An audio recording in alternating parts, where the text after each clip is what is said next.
नमस्कार, झारखंड समाचार में आप सबका स्वागत है। आइए जानते हैं सुबह से लेकर शाम तक की तमाम बड़ी खबरों को। इससे पहले चैनल को सब्सक्राइब नहीं किया है तो प्लीज चैनल को सब्सक्राइब कर बेल आइकन को प्रेस कर दीजिए ताकि खबरों का अपडेट आपको मिलता रहे। खूंटी में दिनेश गोप की निशानदेही पर छापा, हथियार बरामद, कई जानकारियां मिली। दरअसल पीएलएफआई सुप्रीमो दिनेश गोप को लेकर एनआईए की टीम ने सोमवार को खूंटी और सिमडेगा में कई जगहों पर सर्च अभियान चलाया। एनआईए की टीम सोमवार दोपहर दिनेश गोप को कड़ी सुरक्षा के बीच रनिया लेकर पहुंची। टीम रनिया के विभिन्न गाँव और उसके आसपास के जंगलों में दिनेश गोप को लेकर गयी। सूत्र बताते हैं कि एनआईए की टीम ने काफी मात्रा में हथियार, गोली और विस्फोटक बरामद किए हैं। हालांकि इसकी आधिकारिक पुष्टि नहीं की गई है। एनआईए को पूछताछ में दिनेश गोप ने ऐसे कई ठिकानों के बारे में जानकारी दी थी जहां वह हथियार छिपा कर रखता था। साथ ही महंगे व विदेशी हथियारों को उसने कुछ लोगों को सौंपने की बात बताई है। इसी आधार पर सोमवार को एनआईए की टीम ने कार्रवाई की। बताते चले कि तकरीबन 2 दशक से झारखंड में आतंक का पर्याय रहे 30 लाख के इनामी उग्रवादी को एनआईए ने नेपाल से गिरफ्तार किया था। नेपाल में दिनेश गोप भेष बदल कर रहता था। एनआईए उसे हिरासत में लेकर पूछताछ कर रही है। चेन्नई सुपर किंग की जीत पर सीएम हेमंत सोरेन ने जताई खुशी, कप्तान एमएस धोनी को दी खास अंदाज में बधाई। दरअसल आपको बता दें कि चेन्नई सुपर किंग ने महेंद्र सिंह धोनी की अगुवाई में आईपीएल 2023 का खिताब जीत लिया है। फाइनल मैच में चेन्नई ने गुजरात को डिकवर्थ लुई नियम के तहत 5 विकेट से हराया। रविंद्र जडेजा ने आखिरी गेंद पर चौका जड़ गुजरात के जबड़े से जीत छीन ली। जीत के बाद स्टेडियम में मौजूद चेन्नई के प्रशंसक झूम उठे। इस जीत का जश्न न सिर्फ नरेंद्र मोदी स्टेडियम में देखने को मिला बल्कि झारखंड के मुख्यमंत्री हेमंत सोरेन भी जीत पर खुशी जताई और कप्तान एमएस धोनी को बेहद शानदार अंदाज में बधाई दी। उन्होंने ट्वीट कर एमएस धोनी और चेन्नई सुपर किंग पर लिखा कि झारखंड का लाल, तमिलनाडु के आंखों का सितारा, रांची का राजकुमार, चेन्नई का थल्ला, जुग जुग जिए झारखंडी शेर। आपकी कामयाबी पूरे देश की जीत है। देश की असंख्य विविधताओं को जोड़े यह एक होने का प्रमाण है। उन्होंने रविंद्र जडेजा को भी उनके शानदार प्रदर्शन के लिए बधाई दी। उन्होंने कहा कि चेन्नई सुपर किंग को 5वीं बार आईपीएल जीत की हार्दिक बधाई और जोहार। उम्दा प्रदर्शन के लिए ऑलराउंडर रविंद्र जडेजा को भी हार्दिक बधाई। पुलवामा पर सत्यपाल मलिक का दावा तथ्यहीन, राजनीति के लिए कह रहे हैं बेतुकी बातें, बीके सिंह। दरअसल आपको बता दें कि भारत सरकार के सड़क परिवहन व उड्डयन राज्य मंत्री जनरल बीके सिंह ने केंद्र की नरेंद्र मोदी सरकार की 9 साल की उपलब्धियां गिनाई। सोमवार को मीडिया संवाद में उन्होंने कहा कि जनता का विश्वास ही विकास का आधार बना। 9 साल सेवा, सुशासन और गरीब कल्याण को समर्पित रहा। जनरल बीके सिंह ने विदेशी निवेश, अर्थव्यवस्था में सुधार व आधारभूत संरचनाओं में बीते 9 सालों में भूतपूर्व परिवर्तन का दावा किया। वहीं कश्मीर से लेकर नॉर्थ ईस्ट के राज्यों में विकास के काम हुए। पुलवामा हमले को लेकर तत्कालीन राज्यपाल मलिक के आरोपों को जनरल बीके सिंह ने सिरे से खारिज किया। उन्होंने कहा, दावे के साथ कहता हूं कि सत्यपाल मलिक तथ्यहीन बात कर रहे हैं। जो व्यक्ति राज्यपाल रहा, जिसने इतनी लंबी राजनीतिक पारी खेली, वे फिर से राजनीतिक में रहने के लिए ऐसी बेतुकी बातें कर रहे हैं। आपको बता दें कि प्रधानमंत्री नरेंद्र मोदी के प्रधानमंत्रित्व काल के 9 वर्ष पूरे होने पर अलग अलग मंत्रियों ने अलग अलग राज्यों में मीडिया के साथ संवाद स्थापित किया हुआ केंद्र सरकार की उपलब्धियां गिनाई। इसी कड़ी में केंद्रीय मंत्री जनरल बीके सिंह सोमवार को रांची पहुंचे।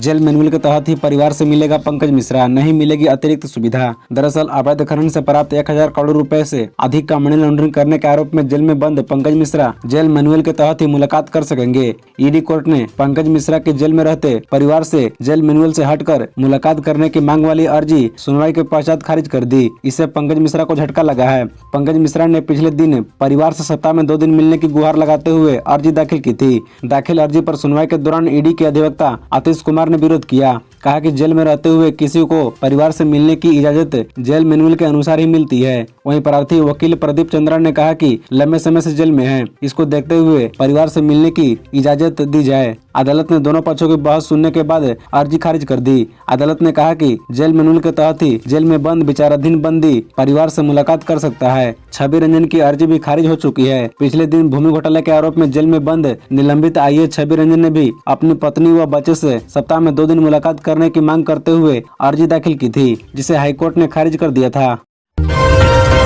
झारखंड के 47,000 पारा शिक्षकों की आकलन परीक्षा रद्द, मानदेय में 10% वृद्धि। दरअसल झारखंड के प्रशिक्षित सहायक अध्यापकों की आकलन परीक्षा जुलाई में हो सकेगी। झारखंड एकेडमिक काउंसिल जून में आकलन परीक्षा की तिथि की घोषणा करेगा।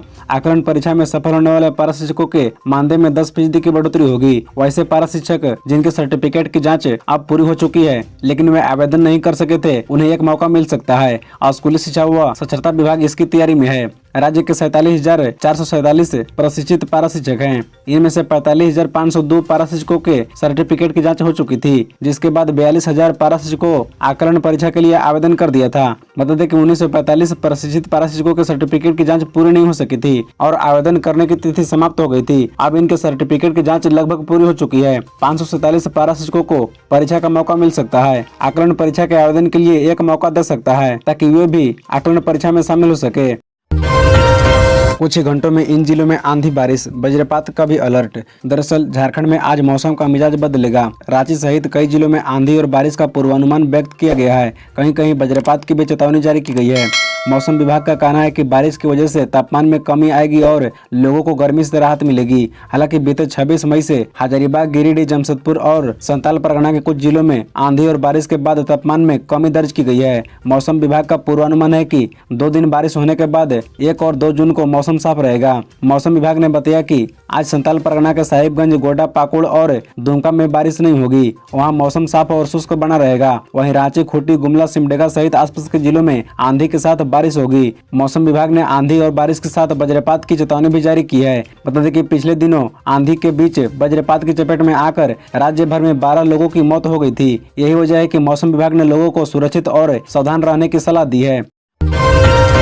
कांग्रेस विधायक प्रदीप यादव के आवास सहित 12 ठिकानों पर ईडी का छापा, हड़कंप। दरअसल झारखंड में मंगलवार को सुबह की शुरुआत ईडी के छापे की खबर के साथ हुई। ईडी ने आय से अधिक संपत्ति केस में कांग्रेस विधायक प्रदीप यादव के कारोबारियों के यहां छापेमारी की। प्रदीप यादव पोड़ैयाहाट विधानसभा सीट से विधायक हैं। बताया जाता है कि आयकर विभाग द्वारा दी गई रिपोर्ट के आधार पर ईडी यह कार्रवाई कर रही है। गौरतलब है कि आयकर विभाग ने 4 नवंबर 2022 को कांग्रेस विधायक प्रदीप यादव और बेरमो विधायक कुमार जयमंगल सिंह उर्फ अनूप सिंह के ठिकानों पर छापेमारी की थी। आईटी ने प्रदीप यादव के रांची और गोड्डा सहित आवास और अनूप सिंह के बेरमो और रांची स्थित सरकारी आवास में छापेमारी की थी। तब कांग्रेस ने इसे केंद्र सरकार व बीजेपी द्वारा डराने की कोशिश के तहत की गई कार्रवाई बताया था। बता दें कि अब तक मिली जानकारी के मुताबिक ईडी रांची के कई इलाकों में ताबड़तोड़ छापेमारी कर रही है। ईडी ने पोड़ैयाहाट विधायक प्रदीप यादव के डोरंडा स्थित आवास पर भी छापा मारा। वहीं बरियातू में पूर्व इंजीनियर शिव कुमार सिंह यादव और रातू रोड निवासी नीरज सिंह के यहाँ भी छापेमारी जारी है।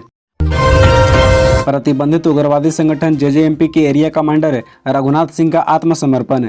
दरअसल झारखंड में उग्रवाद के खिलाफ लड़ाई में एक और बड़ी कामयाबी हाथ लगी है। प्रतिबंधित उग्रवादी संगठन जेजेएमपी के एरिया कमांडर रघुनाथ सिंह उर्फ रघुबंदी लेथपा ने पुलिस के समक्ष आत्मसमर्पण कर दिया। उग्रवादी रघुनाथ सिंह ने लातेहार पुलिस के समक्ष आत्मसमर्पण किया। रघुनाथ सिंह ने कहा कि वह झारखंड सरकार की आत्मसमर्पण एवं पुनर्वास नीति के तहत नई दिशा, एक नई पहल से प्रभावित होकर आत्मसमर्पण किया है।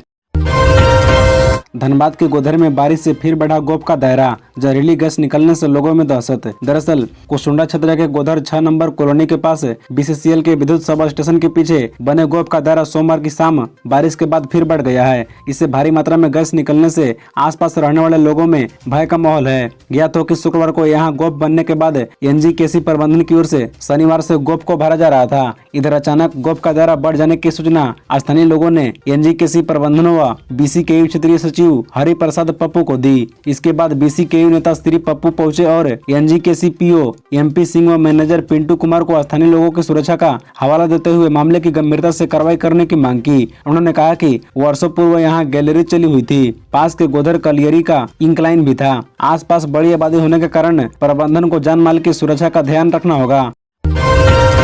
कोयला कर्मियों की बल्ले बल्ले, 7 लाख रुपए तक मिलेगा एरियर। यूनियन ने कोल इंडिया को दिया जुलाई तक का अल्टीमेटम। दरअसल यूसीडब्ल्यूयू की ओर से सोमवार को सीसीएल, कथरा कोयलरी और कथरा वासरी में अभिनंदन समारोह का आयोजन किया गया। कोयला कर्मियों का 11वां वेतन समझौता होने पर यूनियन के उपाध्यक्ष सह जेबीसीसीआई सदस्य लखनलाल महतो को माला पहनाकर स्वागत किया गया। मौके पर श्री महतो ने कहा कि यह मजदूरों की एकता का परिणाम है। साथ ही 5 ट्रेड यूनियनों को अहम योगदान रहा है। 5वें वेतन समझौते में भी 5 यूनियनों ने इसी तरह एकता का परिचय दिया था। बता दें कि नए वेतन समझौते के तहत कर्मियों को 2 से 7 लाख रुपए तक एरियर के रूप में मिलेगा। पहले एरियर किस्त में मिलता था, अब एकमुश्त लिया जाएगा। नए वेतनमान के अनुसार वेतन वृद्धि की राशि का भुगतान जुलाई माह तक नहीं किया गया तो अगस्त में 5 यूनियनें मिलकर हड़ताल पर जाने के लिए बाध्य होगी।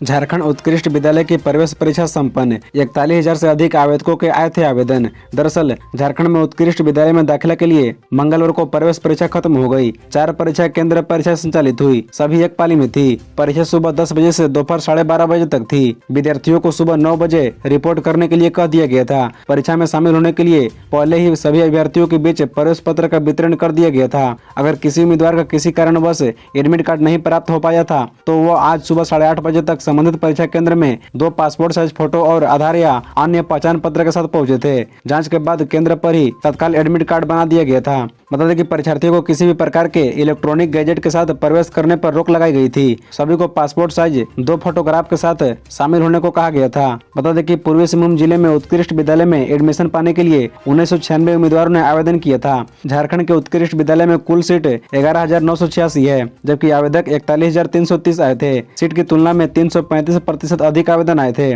प्रथम मेगा सूची का प्रकाशन 7 जून को होगा। 12 जून को मेगा सूची के अनुसार नामांकन प्रारंभ होगा। दाखिला को लेकर तैयारियां पूरी कर ली गई है। खबरों से जुड़े रहने के लिए चैनल को सब्सक्राइब, वीडियो को लाइक एवं एक दूसरे से शेयर जरूर करें। धन्यवाद।